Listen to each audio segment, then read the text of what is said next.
Magandang araw mga bata! Kamusta kayong lahat?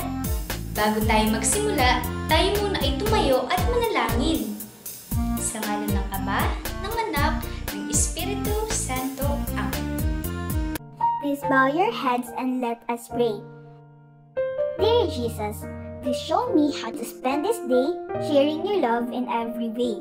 Help me to be kind to everyone, to play and love and have lots of fun. Shining your light and giving your grace, sharing your joy with a smile on my face. Angel of God, my guardian dear, to whom God's love commits me here.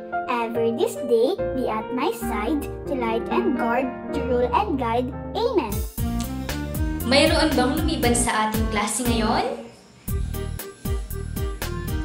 Magaling! Bigyan ng magaling club ang inyong mga sarili. Alam niyo ba kung paano iyon? Ganito. 1, 2, 3. Magaling! Maaari niyo bang ulitin mga bata? 1, 2, 3. Magaling! Ngayon, bago kayo magsiupo, ay tignan niyo muna ang ilalim ng inyong mga upuan kung mayroon bang kalat at kung mayroon, itapon ito sa basurahan. Ngayon ay maaari na kayong umupo. Mahilig ba kayong umawit? Kung ganon, ay mayroon akong hinandang kanta para sa inyo. Pangungunahan muna ni Teacher pagkatapos ay kayo naman. Twinkle, twinkle, let's compare. Short or tall, where on the where? Heavy light, let's find them out. Left will show us what it's about. Twinkle, twinkle, let's compare. Learning math is everywhere. Ngayon na natapos na ang kanta ng teacher, maaari nyo ba akong sabayan? Sabay-sabay tayo ha! Twinkle, twinkle, let's compare.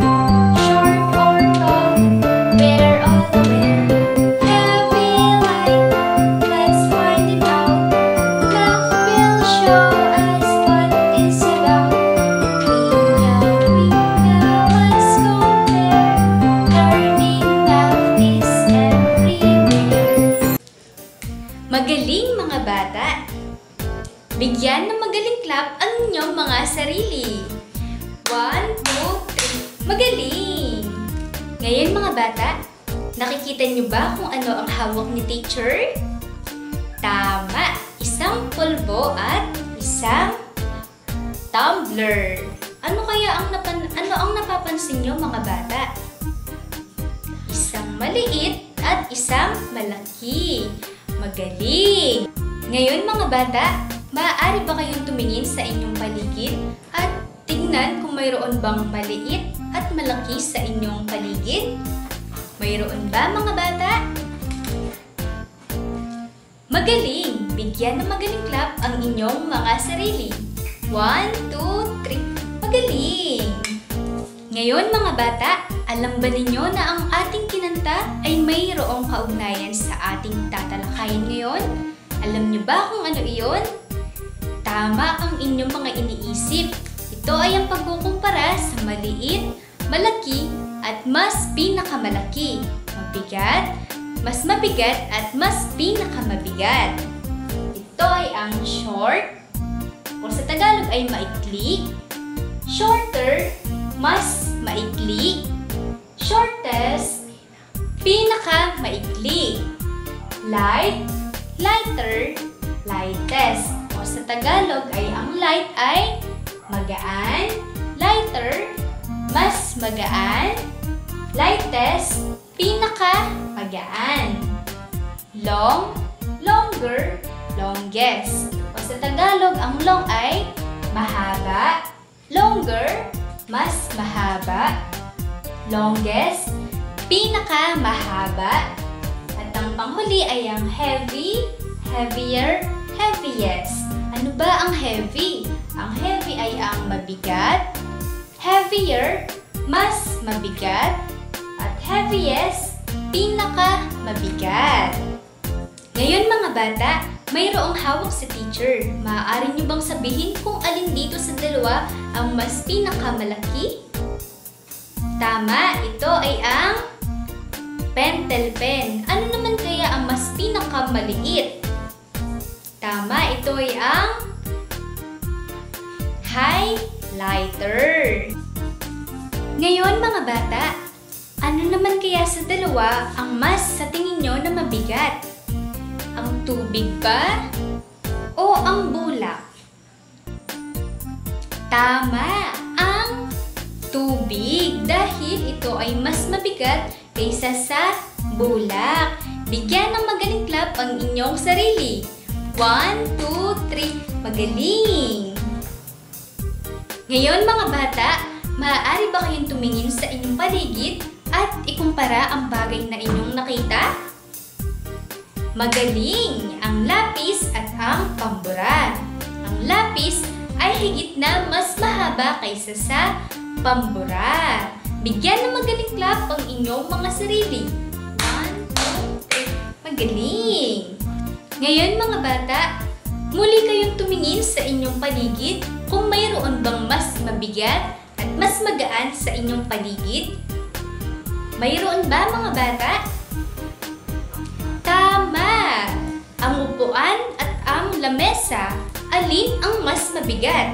Ang lamesa o ang upuan? Tama! Ang lamesa!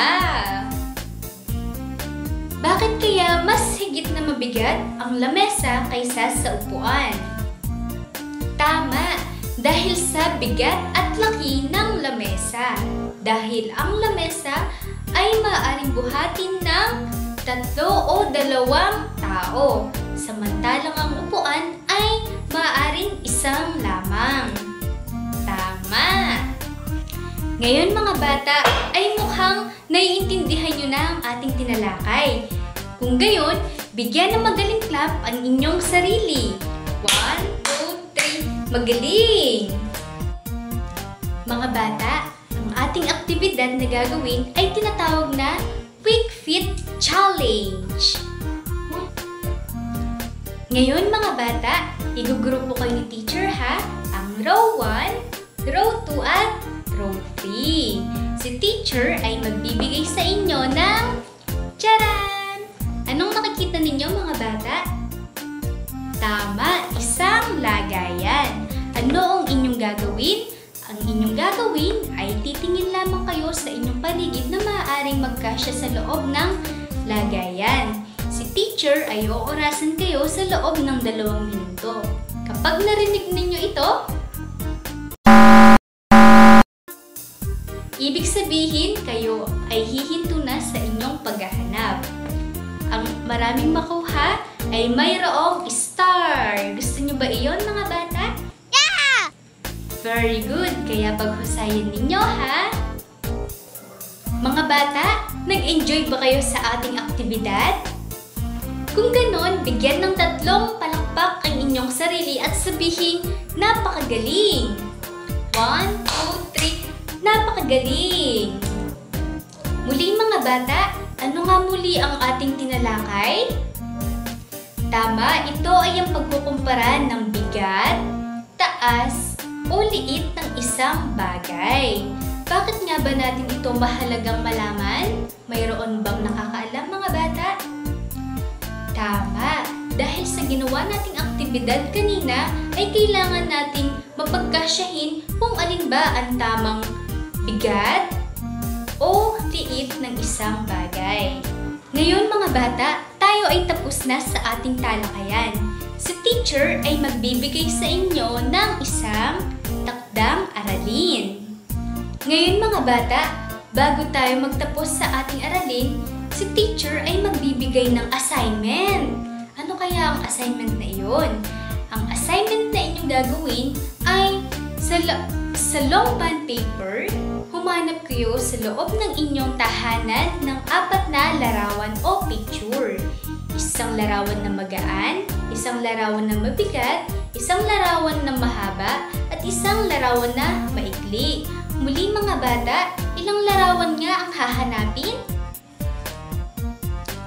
Tama, 4 na Larawan. Bigyan ng magaling clap ang inyong sarili. 1, 2, 3. Magaling! Ngayon, tapos na tayo sa ating talakayin. Hanggang sa susunod mga bata.